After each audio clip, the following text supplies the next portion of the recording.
February 15th, 2011. This is today's climate change update.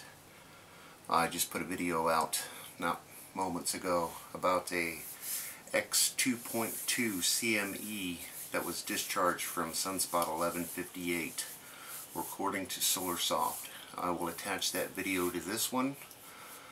An X flare is a lot bigger than an M flare. Now I'm going to take you over to the RSOE.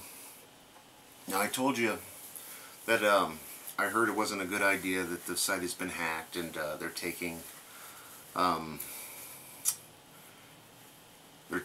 the computers that go to the site and shut them down, blah blah blah. But I figure I'm on the list anyway, so I go. They have a story that was above and beyond everybody else's that I'm covering tonight. A daytime fireball seen today from Philadelphia, New York City, New Jersey, and other parts of the East Coast turned heads and made waves. Over 20 AMS reports were filed within an hour of the fall, and almost all of them put the space rock somewhere in the Atlantic. The image below represents the plotting of the witness reports received by the AMS website in the first hour of this fall.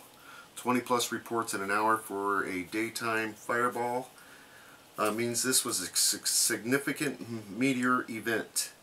The red and then they go on to explain in the different colors and whatnot. But needless to say, we've had a meteor fall past and strike into the Atlantic Ocean, according to the RSOE, and it was seen and witnessed by many. Let's go to the extinction protocol tonight. Lava at Lake Kilauea. At the Kilauea crater in Hawaii is rising. Apparently they've been noticing the lava level is rising. They're saying it might spill over actually into the dome, and it might spill out of the dome, but at this rate it might take a few months. But Kilauea is warming up to be sure. South Korea sees heaviest snowfall in 100 years. The heaviest snowfall in more than a century on South Korea's east coast is causing widespread chaos. Hundreds of houses have collapsed under the weight of the snow. One newspaper described it as a snow bomb. The South Korean government has deployed 12,000 soldiers to rescue stranded residents. The worst weather has been in Gangwon province. Weather experts say there will be more snowfall in the area in the coming hours. So South Korea's got a major snowstorm going on right now. Then they've got Germany had a 4.5 earthquake today. They've got a piece here, is Germany's supervolcano awakening? The extinction protocol thinks so. So this is kind of a fear piece, but it's definitely showing increased activity in this caldera. And then they have a planetary tremor story. Here's another one that was covered by all the sites. Twin quakes shake Mount St. Helens region. Apparently they had a 4.3 today and a 2.3 aftershock, and this is just Mount St. Helens stirring after many decades of slumber, or a few anyway. And they've got a Baja California rattled by an earthquake storm, not uncommon in this area. But of course the San Andreas Fault's always. We have another 6.6 quake in Mali. Fourth major quake rattles Chile in 4 days. So that's 4 big quakes off of Chile in as many days. And it seems like the quakes are heading north now, aren't they? And they've got a story, planetary tremors, tectonic plate movements, and Yellowstone activity. And they have a video, of course. Earthchanges.net. Of course, they have the South Korea story with the snowfall. In chaos after heaviest snowfall. The river in Seoul, Korea froze over. Well, they've got a story about global warming and the corruption of science, basically the carbon scam, and how the science has been twisted.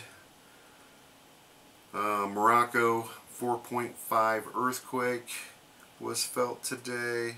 There's the Germany quake. They've got 2 pages on earth.net today, or Scott.net. There's the Mount St. Helens story. And this is a story about how some of the scientists are living in a fantasy. The weather isn't getting weirder. Active auroras. I think we're in for some very, very active auroras.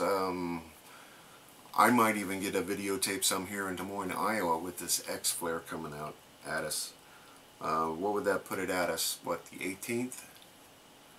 17th, 18th? I will definitely post video links below because I'm sure my people are all over it. And here's another one. Strong solar flare may charge up northern lights tonight. If I catch any of that, I will grab it. And that was that M flare that went off yesterday, day before yesterday. And they've got a story about the Chilean earthquakes. They're calling them aftershocks from last year's massive trembler. And tropical cyclone Benguisa is hits Madagascar. Apparently, it's north from the capital city, and it's not as densely populated there. So thankfully, that's going to not be as bad. And then they've got an Iceland volcano. Fear piece. Gigantic Iceland volcano could plunge Europe into immediate ice age. And again, this is just bringing back the fact that Iceland's warming up too as well. And I put out reports on that. Sri Lanka floods destroy over a third of the rice harvest. Sri Lanka will lose over 1 million tons from its upcoming paddy harvest due to recent flooding, officials say. Wow. So you wonder why they're making fake rice. In Mississippi, snow plowing tractors no match for latest winter storm. Again, the southeast of the United States is just relentless this winter. Lots of snow, record-breaking, everything. And that's about it on earth changes. And on disaster alert, they got the Mount St. Helens story, the German earthquake story. Thunderstorm in South America, Chile. Unusual rainfall thunderstorms in Chile's central zone have surprised the country, but are yet to be any... Let me get to the story. But yet to be any reports of damaged crops for the fruit industry. Sources close to the freshfruitportal.com have said there's unlikely to be relevant damage to the fruit crops due to the irregularity of the rainfall and because its intensity was different in various parts of the country. So Chile's saying their fruit crop is okay, even with all the weird weather they're having. I grew up in Florida. I know if the weather's not just right, the crops aren't near as good as when they're pristine conditions. So I wouldn't expect Chile's crop to be bumper by any means. And avalanche in Afghanistan.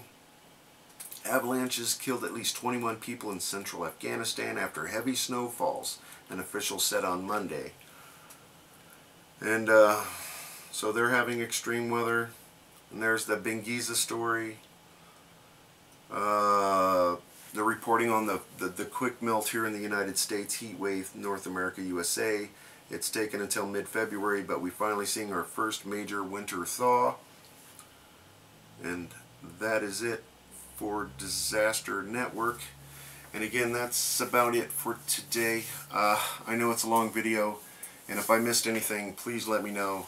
Definitely heads up on the CME, the X2.2 that was put out by 11:58 today. Any information you can get on that, link it to me or PM me or whatever you need to do. Enjoy while you can, everybody.